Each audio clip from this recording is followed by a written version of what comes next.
Welcome to the Nerd Party. I'm Darren Moser. I'm Philip Gilfus. I'm Daniel Prue. And this is City Alpha 3.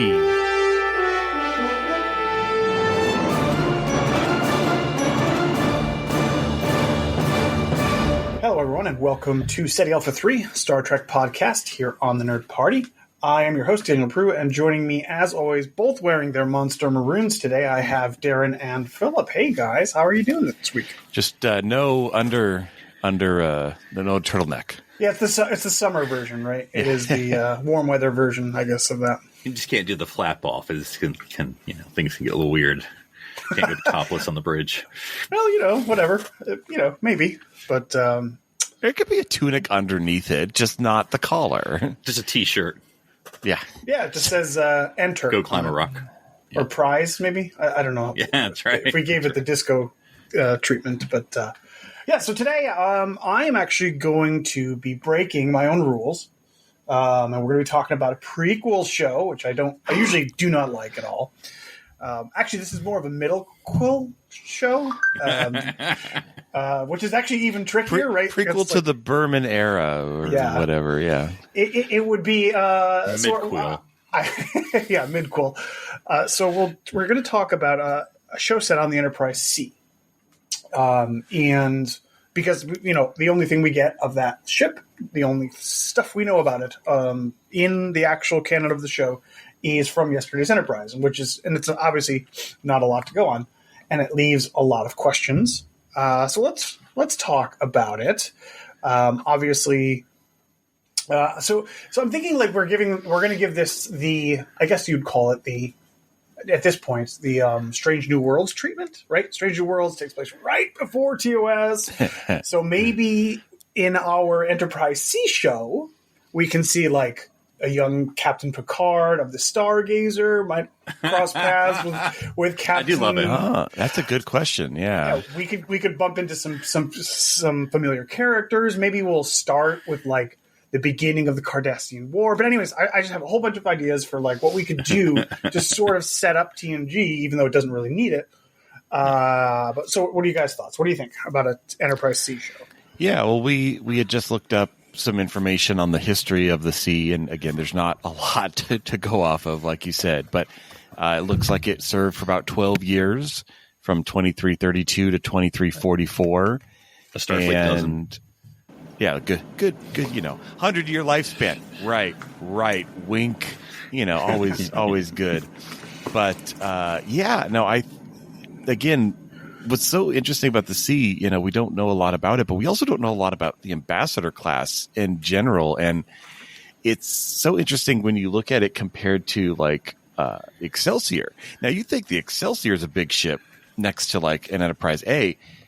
Man, the sea like dwarfs it. It's so much bigger, and it's got a lot of decks. It's like really tall. It's a really tall ship to steer your by. But I really like this idea because it feels like you're basically just writing a story for the Enterprise D, but just kind of adding a little bit more limitations. Maybe can't go quite as fast. Maybe it has a slightly different mission. Because again, it doesn't necessarily all have to have different, the same mission. It could be a more exploratory mission. It could be training cadets. Because I think we've already also kind of talked about this. Like, it's not necessarily always a given that the Enterprise is the flagship of the fleet. Like we know the Enterprise D is.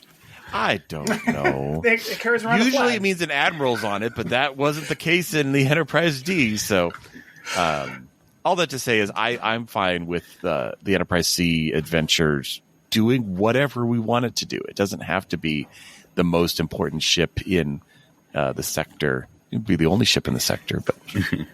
Well, like I have my Haynes manual of the USS Enterprises. And obviously we do not have to go by anything, but I'll just read you because I was sort of like, what was sort of what they make up here? And it just says, I'll be brief here. The 2330s were a tense period Although the Federation had been in peace negotiations with the Klingon Empire, relations between the two powers were strained. So from 2341 onwards, the Enterprise C was assigned to an area of space that bordered both the Klingon and Romulan empires. And of course, the Federation had no direct contact with the Romulans since the Tomed incident.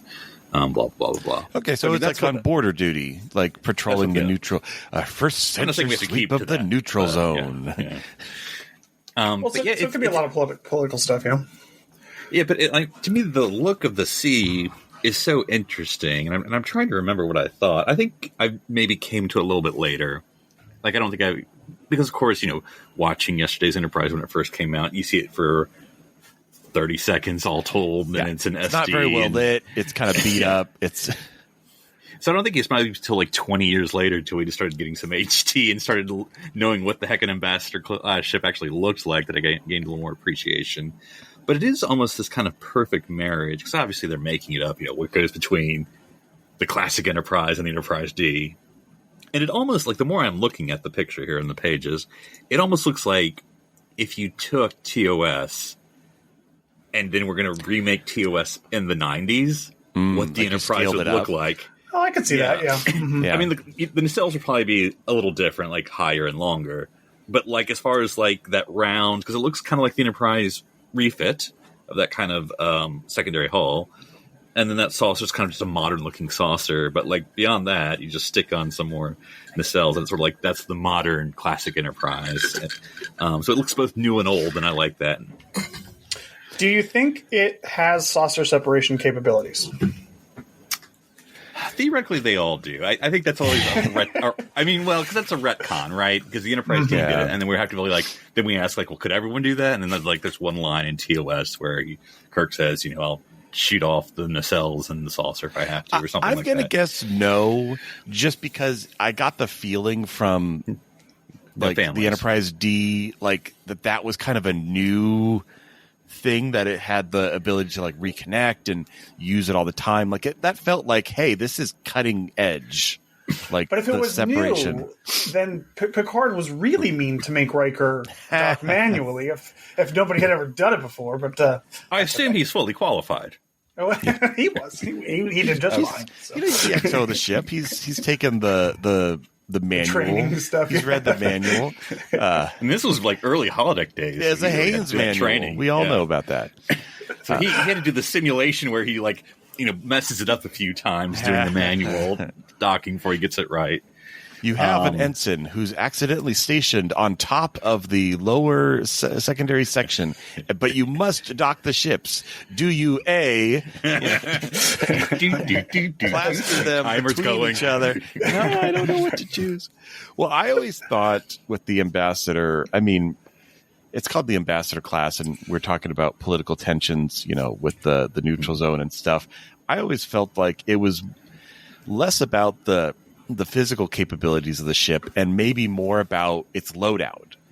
Maybe this is a ship that is really designed for exploration. Yes, they all are, but really it is designed for hosting dignitaries and transporting governments and all sorts of things like that. From the inside out, it's built for that. It has a lot of space.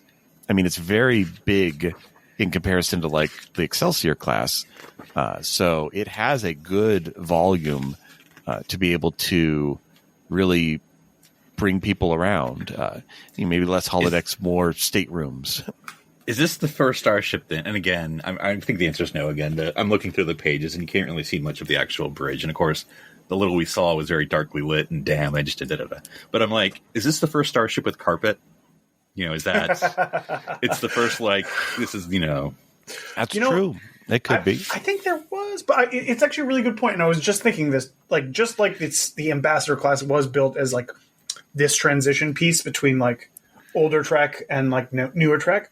That could be sort of the theme of the show that because they're still wearing monster maroons and they didn't have L-cars at first or whatever. They had to get their stuff upgraded. So this could be a ship that's sort of 1 foot in older Trek and 1 foot in newer Trek, and it's even the relations with the Romulans and the Klingons, that's in flux and that's changing, and like so this whole thing is really a transition to what the universe of TNG became essentially. So I think that's kind of a cool idea. Well, and I was trying to think of in modern day or in present day, I guess. You have types of ships you build when you're at war. You're like cranking out the battleships. Defiance. You're cranking out, but then you have different ships that you build when it's kind of like a tentative peace, and you're kind of just showing that you still have military muscle. So maybe the Ambassador was that. It's like it's meant to equate to like a small, instead of sending 2 Mirandas and an Excelsior out to patrol and all those resources, you have one Ambassador that's like, hey, it can stand up in a fight, it can hold its own, but it's not like we're sending a small fleet to defend this, outpost. I like that, and I think that would be good for the show. Is that because I like that the Ambassador's more. It's not a combat ship, but it is more combat than say. And I don't think we know for sure what Excelsior really is, but like more of a scientific lab workhorse. I mean, they're both big cruiser, capital ships, whatever the word you want to use. But like the Enterprise is a little more combat-y than science-y, and maybe that's the argument for why we don't see as many later, because the Excelsior is more science-y, and then because there was peace-ish, afterwards, the Ambassador class kind of like, oh, we're not about that anymore, so it's more Mirandas and Excelsiors, and then, the Galaxy is a whole new thing. Yeah, that's cool. I love the Ambassador class. I really do wish we got to see more of it. So if we did get this hypothetical show, we could spend lots of time on it. That'd be great. They're like, crazy idea. What if we put aft phaser arrays? What? Yeah, and so, I think it is kind of getting into the show a bit. Obviously have Rachel Garrett, because as far as we know, she was the only captain of the ship. I mean, there's nothing that says we have to. I mean, I know. Well, that's what I was thinking. Do we want her to like either earn or have to? Her. But we're not bound by anything. I would. Oh, you mean Star Trek would somehow not do the thing that we've all accepted? Well, of course, they do whatever they want. I'm fine with her as the captain, played, by a new actress, and because it gives us a lot. Well, it's kind of the Pike but it's the Pike conundrum where like now we're seeing a whole bunch about Pike, but we know where he ends up. We know where Rachel Garrett ends up, but it doesn't diminish the adventure she's on now. But what we're not going to do? She's not going to have some crazy revelation that she's going to die. No, we're not doing that. No. that cuts out the legs. Every time they say Romulan, she's like, duh, duh, duh. Just a funny feeling about it. None of that. None of that. So if we're going to do, which is fine, I just wanted to throw that out, that we are, of course, not bound, because Star Trek does whatever it wants when it does a new show. But there's just fine. It's a Captain Garrett, and then we're going to keep with a ensign, maybe Castillo. Are we going to keep that character? The only other character that we know. So that's the thing. Like, if we were to do that sort of thing, you would have to start the show like 8 years in or something, 10 years in, or whatever. Well, you wanted he's to lieutenant. do. I had already demoted him as the pitcher. Right. But like, if cadet. we were to do the Uhura thing, he's a 4th-year cadet. Because it depends. If you wanted to do it from the launch of the Enterprise C, obviously you're not going to do a 12-season show. So you'd either have to do some time jumps. Well, yeah. I guess we could. It's a hypothetical. We're making it up. 10 episodes each. We can, But maybe if you just want to do a 3 or 4 season sort of a thing, you just start towards the tail end. Like, she's already an established captain. It's already an established ship. You can put Ensign Castillo on the helm, and then just make up the rest of the characters, I guess. Yeah. I like the thought of having like a full diplomatic corps, like having a give them a couple commanders. I always liked I liked what the Resolute did. You had a commander who was over the XO, who was in command. You had a commander who was over the sciences. You had a commander who was over the engineering. Like, great, more the merrier. But have a commander that's like, I don't want to say political officer, because that has very different connotations than what we're going for. But we do whatever we want. There's no. But their job is like, their first duty is to the Federation, not to the ship. Like, if the ship has to go down to save this treaty or whatever, like, they're kind of okay with it. So yeah, give us some conflict. So yeah, we could, and again, this is going to sound like a criticism, but this is also, as a pitching, opens up things. Again, Star Trek, I mean, Discovery, Picard, whatever, you name the show, they are not always married to what came before. And so this could be like, you know what, during the 2340s, Starfleet had political officers on ships. You know?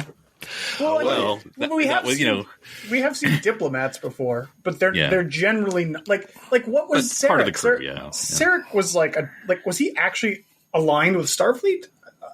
This gets into the great debate: is Sarek the Vulcan ambassador to the Federation, or the Federation ambassador to Vulcan? I assume he's the Vulcan ambassador to the Federation. But I don't. Why do you have an ambassador to yourself? Yeah, I don't know. This goes into our Vulcan discussion last week, where Vulcans do their own thing. When we have people on the Enterprise D, right, and they're a diplomat, they're usually just a civilian. They're not like aligned with. Yeah, we can have a Federation bureaucrat. I mean, don't call him bureaucrat, but a civilian, Federation civilian. Romulan psychological expert, or Klingon diplomat. Because if we can do Klingon or Romulan, we can do both, whichever one we want to do, or both. Yeah, we don't know anything about the Romulans during this period. Who's period appropriate to bring on board that would be a Klingon expert? Klingon. Well, Worf had a nephew. Mo had a nephew. You didn't know about. You have to go the other way. Great uncle. Yeah. Great uncle. Mo. No, here you go. Let's bring on Curzon as our Klingon, Klingon expert. It could just be for a season. He doesn't have to be there the whole time. Obviously, he won't be there at the end. So. But you that way you can expand the Dax. I'm sure the timeline doesn't match up. I'm sure it's probably a previous host, but we do whatever we want.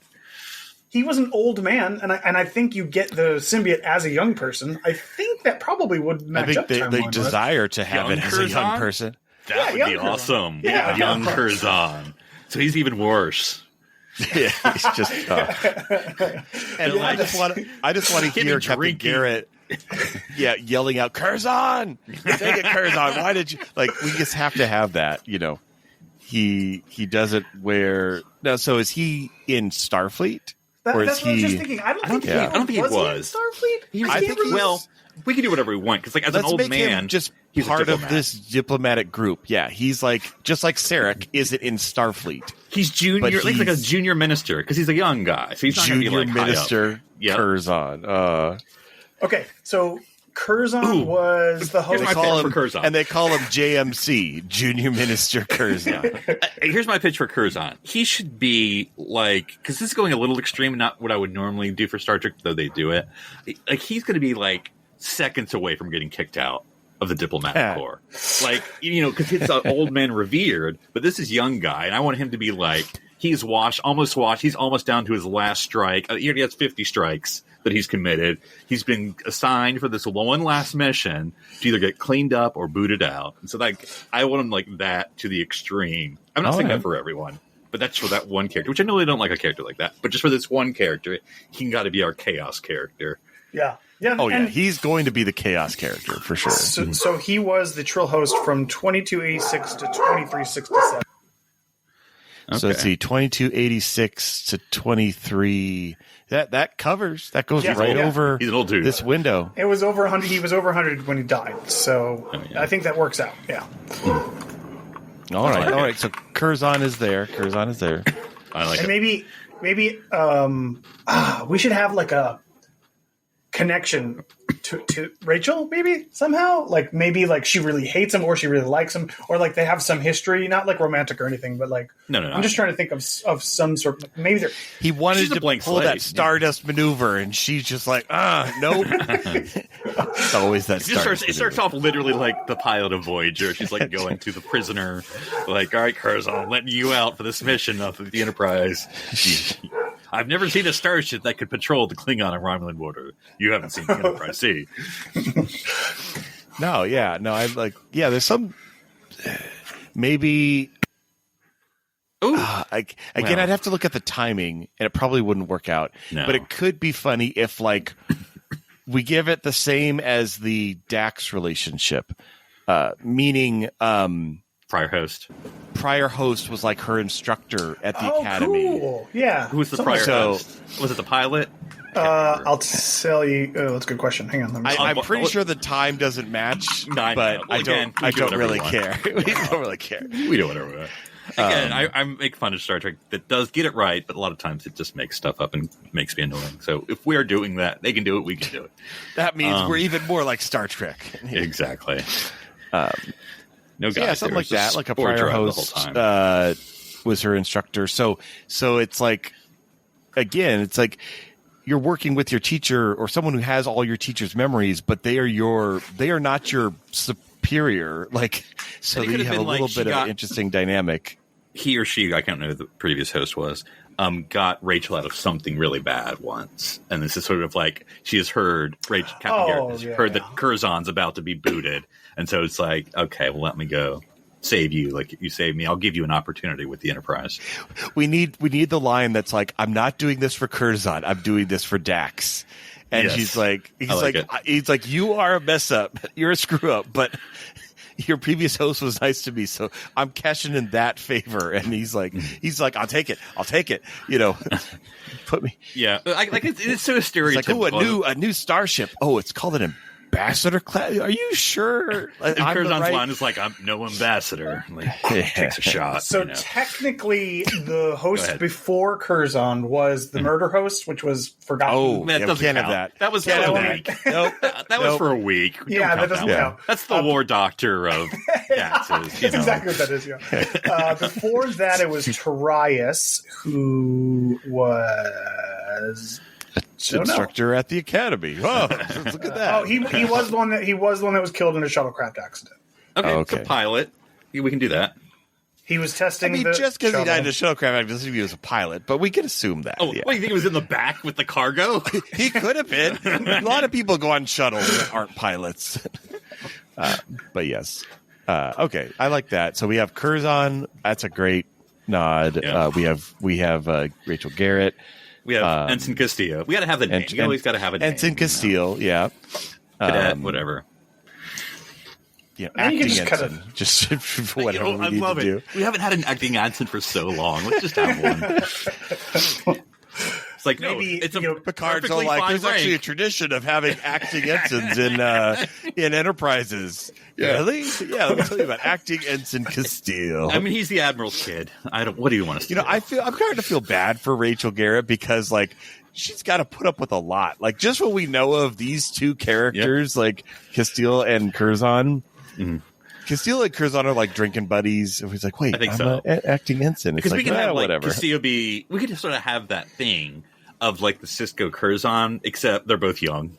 So they're just basically like, you still have Curzon. It's like a Paris Kim. I mean, I hate to repeat ourselves, but it's sort of like, Castillo's wet behind the ears, blah, blah, blah. Because he's going to eventually be the tactical officer. So he's not like a, science, he's going to be a security guy. So he's not like a tender flower. But I think you can still have that wet behind the ears and Curzon kind of adopts him.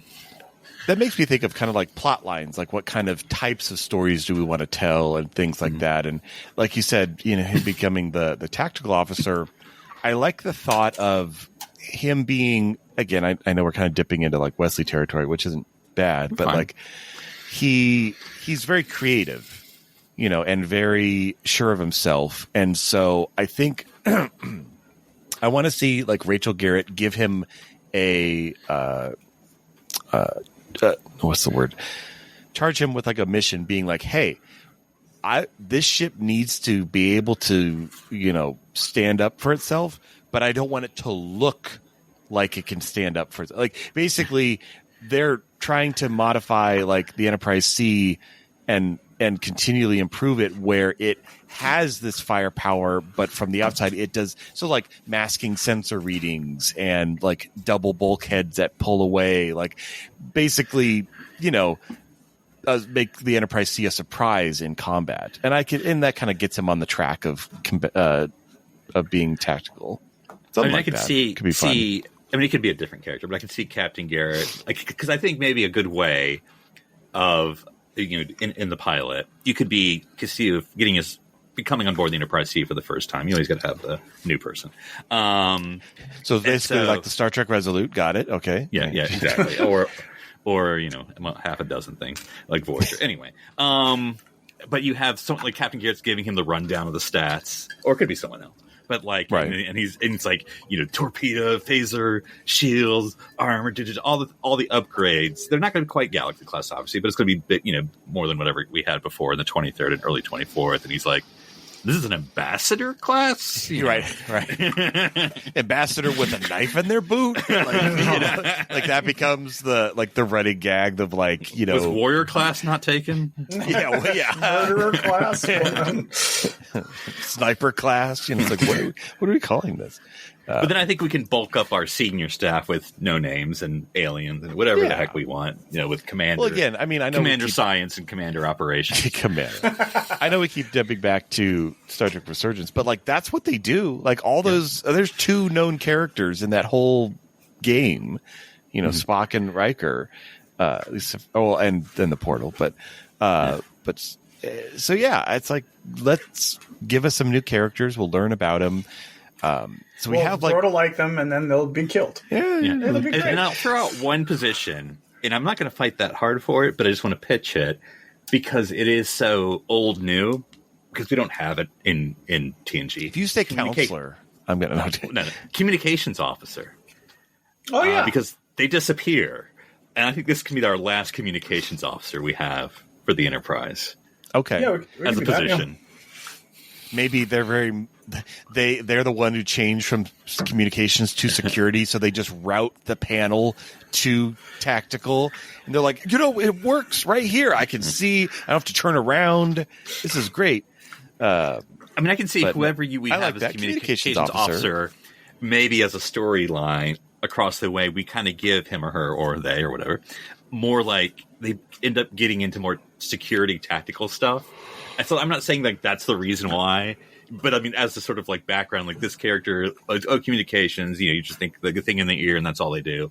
But for whatever reason, they end up getting into more scrapes and being more, rough and tumble than you would think. I like the communications idea though, because I've always wanted to see more of the background stuff that happens on missions.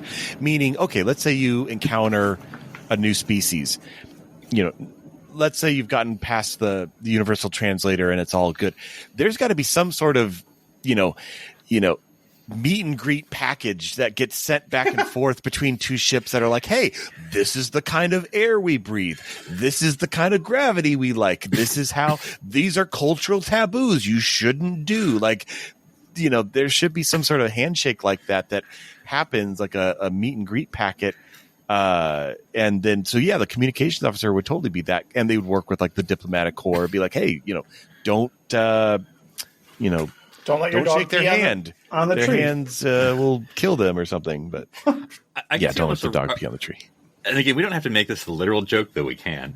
But as a background for that character, it could be that they are so fantastic, or that, maybe not the first episode, but mid-season or in season 1 or whatever, that they are literally putting themselves out of a job.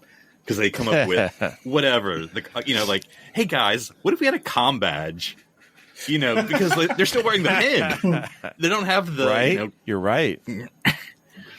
They make like an extra fat why don't we just wear it? Pin, and they're like, yeah, that's a good point. Well, what do you think, Daniel? What other? Do you think we should have a lower deck component to this? Some other main characters that are not on the bridge? Oh, good question. I think always filling out. I loved what Deep Space Nine did with all of their thousands of characters. I like when a thing feels like it's alive and filled out with actual people. I liked in Voyager when they would bring back some lower deck people. Even as just background people, because even it feels the like lowest it's the of same. decks. That one guy who was on. The Pylon guy. Yeah. It's like this. What's that on the floor? Well, Captain, that is the window of the bottom of the ship. You cannot go any lower. Yeah, I would just be like I said. It would have to always be in the back of your mind too. That all these nice people doing their work and they're They don't know they're going to die in like 2 seasons or whatever. But that's the name of the game. So what aliens do we want to see more of? A, or B, have we not seen enough of? Because those are two different things. But that we want as our first officer or main character. Throw a Bolian in there. It's always good to see great. Bolians. We haven't had a who's not a joke. Because all his Bolians are jokes. Right. Not a barber, full on. Yeah. And he's not necessarily blue shirt, like it's a matching. He can be whatever we want. You pitch him as commander operations, now we're just stealing from Resurgence. I'm not trying to steal directly from Resurgence, but he could be he or she could be the first officer, right? I like it. Yeah, that'd be great. I don't know. Do we want to do? I mean, I guess the most recent example would be just go ahead. Well, no, sorry, I don't want to interrupt your thought. You may have been about to say because again, I don't know if you were about to say this. Why have a dedicated first officer? Is it just going to be like person also first officer? Oh, like an earlier. Yeah, we could do that too. Yeah. I don't know. Or, I mean, again, it all depends on the type of show we want to do. What's the bridge look like? It's small. It's very small. It doesn't have a lot. There's not a first officer chair. I don't think so. I think it's just the captain's chair, and there's like the console behind it that Tasha / Castillo stand at. What were they using? I think they use the Battle Bridge redress. I'm pretty sure. Yeah, just the 2 consoles, and then the captain's seat, and then the panels behind the captain. I want them to like Men in Black 1 style, like drag one of the chairs over, and it's like. It's like, hey, I need somewhere to sit. Well, what I was saying about Captain's the it's type lonely of show up here. They should really put chairs up here. is, what if we do something crazy? What if we have like a rotating first officer that's there depending on the mission? Like if we're going to go to planet X, the first officer is the leading expert on that planet or whatever. And so you have a rotating, like that's your guest star or something like that. Well, because Darren, since you're pushing Resurgence, we could do what they do in as much as that, I know they had a first officer in that game, but you had Commander Science and Commander Operations, full commanders. So like 3 commanders, they unite their powers combined and they can get one captaincy out of it. Well, of course, they're all wearing maroon, so this is figuratively, not literally. But there could be no Commander Redshirt. Like, it's just other commanders. Like, the only command person is Rachel Garrett. And so, like, the first officer, like I said, as kind of going to rotating, but like, there's no command or, there's no first officer. Yeah. So Commander Bolian is security, right? Or whatever. Yeah. Stop stealing from Star Trek Resurgence. No, he was operations, wasn't he? So there we go. That's same color. Same color. There. Because a Bolian security officer, that wouldn't be a thing you wouldn't think of. Yeah. Counterintuitive. Yeah, kind of like how, I feel like that was a Star Trek line. You wouldn't have a Klingon for a counselor or a Bolian for a... I know exactly where it's from. It's from Birthright. No, it's from Data and Sutherland, where the yes, you wouldn't have an android. Redemption 2. But this is the thing. You find, like, the biggest dude or lady, like, real muscular, just... Buff Bolian. Bolian. Because I'm playing the game, it's an older game from the 90s, Star Trek Away Team, and they do have a security officer who's a big Bolian. Yeah, there you go. I'm thinking of, like Shaxx level large. Exactly. Yeah. I'm thinking like Shaxx, but... Bolian Shaxx. This is like, who's a person... I mean, we don't have to cast, but I'm thinking because right now here in the UK, they restarted Gladiators. Now, you would know, of course, by American Gladiators, but of course, yes, it's true. Why else would we have non-American Gladiators? How dare you, Philip? But I'm thinking, because Gladiators is on again. So, but someone like that, I don't know from wrestling, but like someone like that size. Yeah. Totally. They don't say a lot of things. Very monosyllabic. They're just like they're not going to be a dumb jock. Okay. Well, we keep doing there's a model. I'm sure they'll make a good Star Trek actor. And sometimes they do. I'm not making fun of that. But that's how look, you're a model. I'm sure you can act. This is like, you're buff. I'm sure you can act. So we're going to go that way. I would rather here's go some for technobabble. Go for it. Yeah. I would rather go for fully the gentle giant, like Drax from stereo. Guardians. Yeah, like Drax, something like Drax, right? Like Although Drax is pretty dumb, but that's fine. That's just the jokes for that. But he wouldn't. He'd just be a big hulking dude, but he's Rock not chalk. like always like, yeah. There you go. Yeah. Well, and again, like Shax, like I wouldn't say gentle giant exactly, but he also has like a tender side, like the baby bear. Like, yeah, like, but yet he's got like a scar eye, it's, I know, Darren, I think that's a great idea. Can I pitch this for you in mind? For commander engineer, these people don't have names. Can we do a Tellarite? That's basically straight from our RPG right there. Exactly. But, That's exactly what I'm doing. yeah. Because we have not had Tellarites. I mean, we do now because I'm looking at my wait. Prodigy figures here to the left. I was just going to say we do now, but not live action. We've never had a Jacob live Hogg action. is offended by that statement. That's a child. Is he? But we haven't had the founding members represented. We've had Vulcans. We've had not as many Andorians. We could do an Andorian if you want. But we don't have any Tellarites who were main characters. I mean, if we had an Andorian, how many blue people can we put on the ship? Like, This feels like a challenge. we could do a Benzite. What else? I guess the Binos are kind of blue. Put them on there. Yeah. I think those are all. I'm not saying they are, because of course we do whatever we want. But they all seem very new to the world of the TNG, because like they were just doing exchange officer with the Benzites. That's true. Yeah, that's true. That's a good point. Also, I think in the first episode, the news comes down that the uniform code is changing, and they can now no longer have to wear the undershirt, the turtleneck, the turtleneck part, and they're all very. So just for relieved. the pilot, like it's the old days, which I know they didn't film in this way anymore, but it's like where you would film the pilot, and then like 6 months later you'd film the series. But I feel like that's what it should look like. Like that pilot will be like, straight from Star Trek 6, the look. And then, the rest of the series is just dressed down. Yeah. Everybody has a different haircut. Yeah.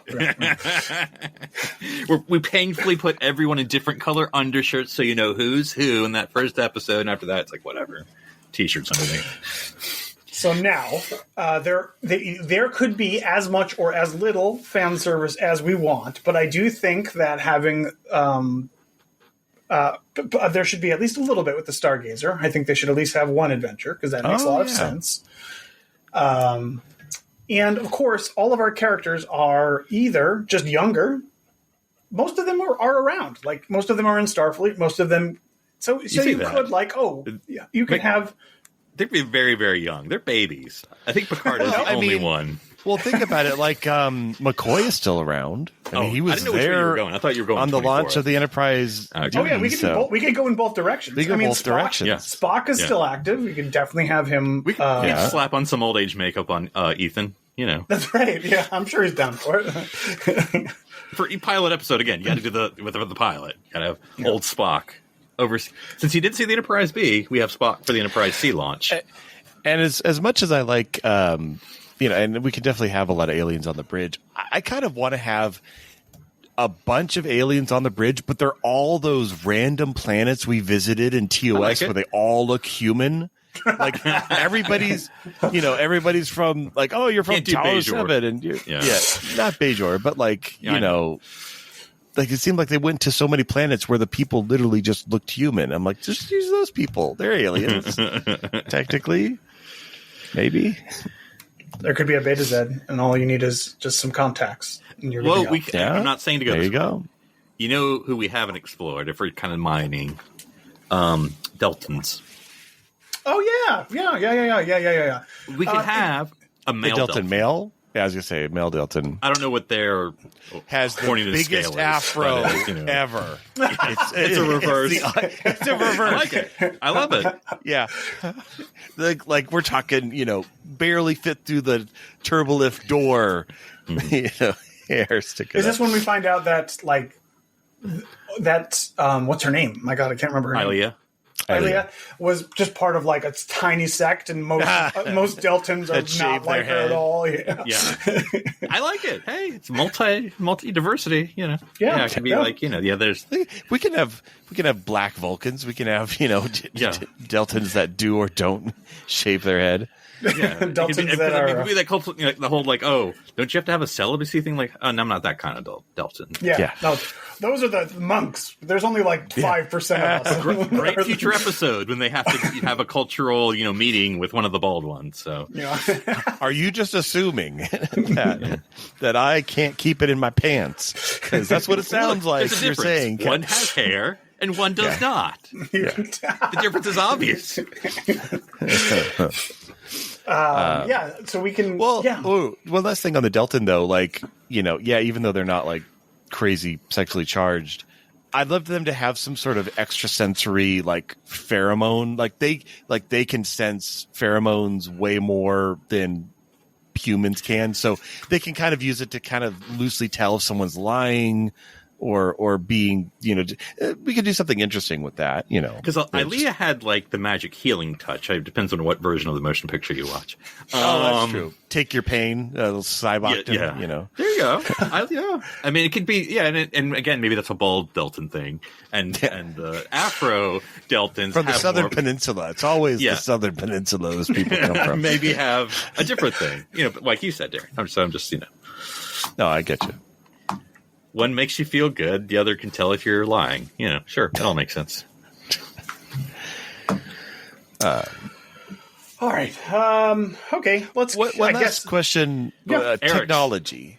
Sorry. No, I feel like we've covered a lot of crew, but where do we want the technology to be? I kind of mentioned earlier, okay, it's a little slower, can't do quite as many decimal places on Warp 9 and all of that, but Warp 9? This ship can do Warp 9? Yeah. Wow, though. Or maybe they haven't changed the scale yet, so it's still Warp 13, Warp 13. based off of. That doesn't make sense. That doesn't make any sense. But look up to see if they have it. I was trying to think, is it the computer's a little slower? I'm just trying to think of ways we can differentiate it from the Enterprise D. Working. So it has an M6 computer processor, not an M5. That's a good question. It's the struggle because when you watch Star what Trek, kind of phasers do they use? Is it going to be blue? Blue phasers. There you go. Throw it out there. Because we have to remember that the evolution is to the Dustbuster. So that huge thing. So what comes before the Dustbuster? What comes before that? But after a pistol, we could do a cool looking Dustbuster. That's kind of the size, but not as bulky. But it would have to be more bulky because you would the evolution would. They start with a normal Dustbuster. It's small and compact and sleek, and they're or I could use the extra power unit, and they plug it in, and it makes it look like the crappy one. And we're wait, so you're telling me every one of the Enterprise Ds had the extra power unit plugged on, which way it looked like crap? And they're oh yeah, no, we don't need that. And they take it out, and they're just for the rest of the kids. No. That's how you fan service around past episodes. This is how you do it. You have almost the exact same design of the Dustbuster, but you have an attachment, and you have to carry a proton pack with you to use it. There's a cord running up into the back of it, for extra this juice. Is just a charger. You don't have to charge it anymore. You keep it in the charger the whole time. You didn't see them having to reload all the time. So the question is, how do we end the show? There's a couple of options here. We just cut to black after they go through the anomaly. Oh, I was gonna say we're getting a message from Dorinda 3. That's we know. Oh, we're about to start that mission. It's basically the same. Well, Daniel, how are we gonna end Strange New Worlds? I mean, come on, it's the same, really. That's the question too, because we've talked about how let's see how many renewals we get, Daniel, before we get there. Cart before horse, my friend. Would we want to build? See, that's the thing. Would you want to see that episode? No. From their side? From their perspective. But then we would have to see Picard at some point in the Enterprise. So either you recast everybody and build the whole thing again, or you just cut in those parts. Digital, yeah. Oh, and man. you have to replace. That'd be actually kind of really cool. Basically extended cut of yesterday's Enterprise. Yeah. I mean, it would almost be, to use I would say modern, but when the season 1 ending of Strange New Worlds, where they did that version of the TOS episode. I mean, it's not quite the same, but right. Yeah, because the problem balance is of terror alternate mercy. There's a lot balance of mercy. errand of mercy. No, that's a Klingon episode. Balance of mercy. Yeah, whatever. Because they just changed the one word. Instead of balance of terror, like balance of mercy or something. Oh, that's probably it. Yeah, so the issue is that you have lots of scenes. I mean, not lots, but a handful of scenes between Rachel and Picard. And if you replace the Rachel part of it with whoever we cast as Captain Garrett, it's going to feel weird. You know what I mean? Like, it's like, because that's not who they were. I mean, yeah. Granted, most of her stuff, she's on the bio bed. She's not really up and around. Like, you could do a reverse shot where, like, the reverse shots of Picard are from TNG, and then, but I don't know. I think it would be better to just clean cut. The last we see of her is going into the anomaly, and then we're done. Like, it ends up a downer. You don't want to do that. Yeah. And everyone died. Yeah. Now, here's a question. No, and then it comes up in the TNG font. To see what happens, watch to be continued. Dot. Watch yesterday's Enterprise. Well, now here's the thing, and now this is a little. We don't actually know what happened to the Enterprise C.